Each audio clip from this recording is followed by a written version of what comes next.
Well, hello everybody. It's a lovely day in the week. How are you, Bern? I'm great. I'm really great. Moon Night Wednesdays. Those are always good days. Absolutely. As you guys have seen in the titles, and Bern just said it, we are going to be talking about the fifth episode of Moon Knight. So that means we're one away from this season being done with. I think I heard something that this is the only season they're doing. I'm not sure. There's a rumor. I don't know if that's Yeah, confirmed it sounds or like not, it's just a one-off. which is horseshit, if you don't mind me saying so. But either way, this was another great episode. I still think last one's my favorite so far, just because of the whole twist at the end. But this one's another solid one. I think the best performance from Oscar Isaac so far, in my opinion. Oh yeah.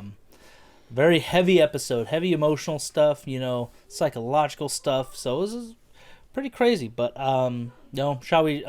Before we get started, I keep forgetting, guys. Don't forget to give us a like, ring the bell, share us around, and if you haven't subscribed yet, go ahead and do so. Keep an eye on our other videos coming out. We got a bunch, and this will be an epic year. Next year's gonna be an epic year, and the year after, we're never gonna die. Exactly. We're just gonna keep doing this forever, and because the potting don't stop. Oh my God! Imagine we're all gray and just old. Yes, Bernie. Those movies back in the day, they're not the same as they were. They just don't make them like they used to. No, not at all. Mm-mm. All right, let's dive into the spoiler session, shall we? Yes, absolutely. All right, man. Well, I love that it picked up from right after. I thought the beginning was hilarious, just how he's still screaming, but it was really weird how it's like going. The transition was interesting. How it went back from being in the, what am I trying to say? Like in the session with Ethan Hawke, but then he's out with like Steven and stuff, and then with what was the hippo's god's name again? Tawit? Towerit. Okay, for sure. She was hilarious, by the way. Just she was screaming with them. Just, oh my God, they all got scared together. That was hilarious and very interesting that she was the god to ferry them to the underworld. Essentially, that was overall. Like I said, I mean, I really don't know what to say besides just. I almost got teary-eyed from this episode, Bern. I couldn't help it. It was too emotional. Yeah, I mean, this was a very emotionally heavy episode where we really get to dive into the backstory of Mark and Steven and how Steven came to be, and it was a lot more messed up than I was expecting. I was not expecting it to get as dark as it did. And when we were first about to start the series, I wanted to look up the causes of d.i.d, and it did in fact say that I'm not expert in anything, just very minimal amount of research, but what I did find was that it manifests because of heavy childhood trauma, and that is definitely what we got into in this episode. Yeah, we finally got to see more of why Mark is such a messed up person, and I thought that was because like you were gonna say, I wanted to look him up, and I've only looked up so much just because, as it's before I know who of the overall idea of the character, but I didn't know his backstory or anything like that. So I'm kind of glad I stuck with the show, just because I don't know if this is accurate to the original comics and stuff, but this was such a great way to do it where. I like that when Towerit was telling him, well, everybody's ferry to the underworld is different, I guess Asylum's the first of the first. And I like how Mark admitted, yeah, because we're crazy. Okay, that's the first step in admitting and knowing that you're crazy, but what made you crazy? Yeah. And that childhood, man, that was sad. Just like a childhood accident with his brother, they drowned in that cave, which... That seemed like a harmless thing. Well, at least at first. I don't know if they'll reveal it, but I doubt he killed his brother. Nothing like that. And then the mom. That was fucked up. That the mom just really blamed him for everything and took it the way she did. Mm-hmm. Oh man, it was just hard. This was a hard episode to watch just because of glimpses into those. And I love Oscar Isaac's performance. That he's playing two sides of himself. One is trying to understand why he's like this, almost remembering why he's like this, and then Mark is just no, I don't want to go back into this stuff. I already lived through it. I don't need to remember it. But Oh man, him when Steven like found out the root of everything, that was just wow. Like, I don't know. It's hard to really talk about it because it's just such heavy stuff. You know what I mean, Bern? Yeah, I mean, just the fact that his very existence is because of Mark's wanting to disassociate from the abuse that his mom inflicted upon him as a kid. That part was very hard to watch, and it also begs the question too that Stephen in his personality, like his, he's the one that views the mother as, them having a loving and caring relationship. Um, Yeah. but it wouldn't make sense, at least to me, at least, that he views his mother that way, but he would be the one to endure the abuse. So I do think that the theory of the third personality is that third personality, who we presume is Jake Lockley, was the one who was injured all the emotional and physical abuse that the mother did. Because yeah, if Steven's only memories of his mom were that of good memories, it wouldn't make sense that he wouldn't remember the beating if he was the one that was in fact taking it. So that's my theory, at least. And that is perfectly valid. My only counter to that, just again playing devil's advocate, Bert, not that I disagree with you, but just because it's one of those things where, Mark as a whole, whether it be Steven, Mark, whatever, he still loved his mom, especially when we get the flashback at the end that we see him outside the funeral, and his dad was just like, "Come on in," like you're. That I felt bad for the dad too, because it's like he lost basically everything because of what happened, and it's like, damn, Mark. But then also he enabled, like by not Yeah. stepping in between like his Mark and his mother, like he allowed her to abuse him essentially. So he's not, completely innocent No. in the situation. No, he's not. It was just one of those things. Like, I mean, it's a complicated situation either way. But for the whole thing about like why Steven would view the mom in such a bright light is just because Steven is the pure version of him. He was of a lot like the brother, where he was very innocent, but also like the character Stephen Grant in the movie. So I think it's one of those things like he wanted to see the good in his mom. He knew his mom wasn't really, she was never like that before. So I think that's kind of where it came from. Almost like a sometimes where a victim doesn't see the abuser that way. Is, I don't know. It's not saying that that's right or anything like that, but that's just my explanation of like maybe why Steven would think about it. But but you very well could be right, where Jake kind of came in, like was born out of that abuse. Maybe like a stem from Steven, kind of, where Steven was the one just trying to live an innocent life. And because, yeah, like, you do have a fair point. How does he not remember any of the abuse? But then Jake, because, some of the stuff we saw in episode, was it, I think 3 or 2, where they're in Egypt. 3, and where they both were like, I didn't kill any of these people. What are you talking about? So that would make sense why Jake is the most hardened one out of all of them, just willing to kill everybody. But And some people are even speculating. I saw what in one of the scenes of the therapy session between him and Ethan Hawke, there's a moment where where Oscar Isaac is like very bloodied and about to stab himself in the eye with one of the little pyramids that he has there. So people are speculating that is Jake Lockley and not in fact Mark's personality. But I mean, again, they're playing it very coy, and I think it'll be one of those things that if it does get revealed, we'll be able to look back on these previous episodes and be like, okay, those are the moments where the Jake personality appeared itself without it being very much announced to everybody. So that is at least my theory. I mean, my theory about Steven being a recent personality that manifested itself was completely wrong. I mean, we clearly saw in this episode that he manifested when Mark was a boy, and this has been something that they've both been dealing with for the majority of his life, and only now it seems like with the world's after Mark's and Steven's mom died only a few months, I guess, before the start of the season. That's when the lives started to overarch each other, and they started to intersect. Yeah, like they start blending. Like the transition between personalities is way more chaotic, which makes a lot of sense. But it's like, damn, that's fucked up. But then it makes me think. So the family had to have lived in London the whole time, then, right? Like, it looked like it was in Chicago, if I'm not mistaken. But I'm not 100% sure. I have to watch the episode again. They were either in Chicago or in London. because that's all I was trying to think. I'm like, so wait, how would Steven, if he got lost, did he know he was? I don't know. I'm just maybe probably reading too much into it. I gotta rewatch it. But Because yeah, after that scene where he refuses to go into the shiva that they're holding, yeah, when Steven personality comes out, he's like, where am I? I'm completely lost. So yeah, like yeah, it's definitely not in London, I guess. But I don't know. it's Marvel. I'm just gonna assume it's all in one location, but not really. It's all in Atlanta, Georgia, in their back lot. Let's be honest. There's the London's right there, and then you go to the next street over, Chicago, and then one thing over, it's Egypt. It's all right there. It makes sense. Yeah.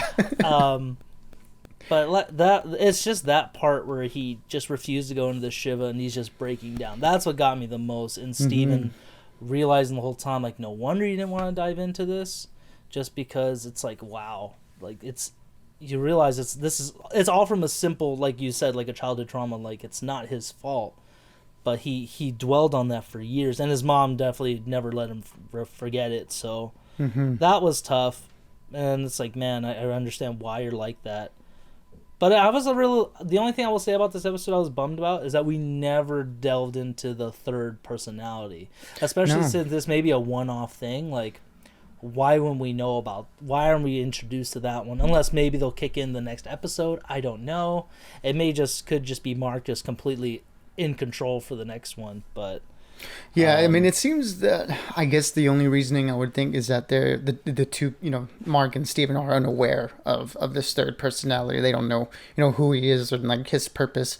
But yeah, it would seem like a very weird thing to do to, 5 episodes in now of a 6-episode, miniseries, to not sort of touch on that more precisely, this episode, to delve into that. Maybe they'll do it in the next one, but then that also kind of seems a little too late. But yeah. I guess we'll see how that wraps itself up, if they in fact do it, or maybe it's just one of those things that they hint at and just never confirm or deny either way. Yeah.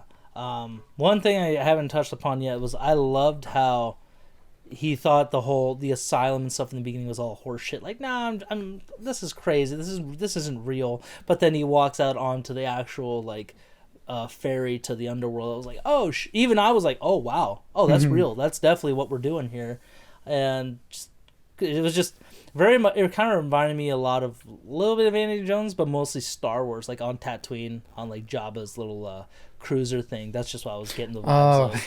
Yeah, that's a good one. And then in the end, it was crazy where you see all these purple flashes coming onto the deserts because Amit and Harrow are basically already judging people before they've done anything, so it's just overloading this place, which I was like, wow, that's crazy. And the idea that if you felt like if you were judged incorrectly, or like you're never bounced out before you got there, it's like, no, you just freeze on the sand and die. It's like you're just completely gone forever. It's like, wow. Yeah, there's no depressing afterlife where they're going. It's just they're just gone from existence. Exactly. And after the zombie part was kind of crazy, where it's like all the old spirits that Mark essentially killed were coming back and trying to drag him down because he hasn't been balanced yet, been judged correctly. And Steven pulled through, but god damn it, he fell into the sand. I was like, no, Steven! Oh no, that was so sad. And even Mark was like, Steven, like he felt bad, like I can't leave you, but in the end, Steven just froze right there. Just, that was so sad. Yeah, and it was kind of like a very like symbolic moment where the personality that Steven that Mark created to protect himself ended up protecting him in the end. And and it seems like now that he's sort of resolved some of those issues, I don't want to say completely, but it seems that he's at least confronted them instead of running away. That maybe the Steven personality isn't like as necessary anymore. Maybe this is like their sort of way of coming into like their own weird way of therapy and moving past the trauma that they endured as children. But yeah, I mean, I do really like the Steven character. So selfishly, I really hope that somehow they find a way to bring him back. But if not, then this is a pretty solid way for Steven to go, doing the thing that he was meant to do, which is protecting Mark. I think all the spirits should be. I want them all of them there. Oscar Isaac keep acting. Being these multiple characters, one movie. He's a wizard. Yeah. But yeah, I grew to really like Steven, especially in this episode. So seeing him fall over and freeze in the sand was like, damn, Yeah. that's how we're gonna do Steven. And but then it balanced out like, oh, you're perfectly balanced now. It's like that's kind of messed up, but okay, I guess that works. I was hoping, if anything, if not killing him off, he would fuse back into Mark kind of thing. Especially when they were coming to an agreement, like, listen, we can't argue about this stuff anymore. You know, we're clean to like we're honest with each other, and it just sucks that it ended that way. And but that ending shot of Mark in the underworld with the whole plain of reeds was really The field of reeds. Yeah, that was really cool. Like Wakanda has their afterlife. This is like Egypt's version, and I thought that was really just the visuals again are top notch in this episode. Even though it took most of the time in the asylum, it's like when it bounced to his childhood, back onto the boat, and then into the field of reeds. It was just again just top notch. Yeah, absolutely. I mean, they seem to really like put a lot of the budget into these last couple episodes in particular. Because look, of course, like when you're showing off at like this, Egyptian afterlife, you gotta you just have to do it justice. And yeah, I really liked how Talra did mention the Wakandan afterlife. She was like, oh, so yeah, beautiful. the ancestral plane. Yeah, the ancestral plane. I was like, that's cool. That's a nice like idea that all these different mythologies and all these different gods are aware of each other at least. Yeah, I think that's what kind of Marvel balances pretty well. Is like we have the oh my god, I can't talk right now. Like the Nordic mythology with Thor and stuff, and the Tree of Life, and the multiple realms. We have Shang-Chi and that idea of other worlds, and now we're in, like Black Panther with the ancestral plane, and now Shang-Chi now Moon Knight with the underworld and stuff, the Egyptian underworld. I'm sorry, it's been a long day, but oh man, anything else you want to touch upon this episode before we finish up?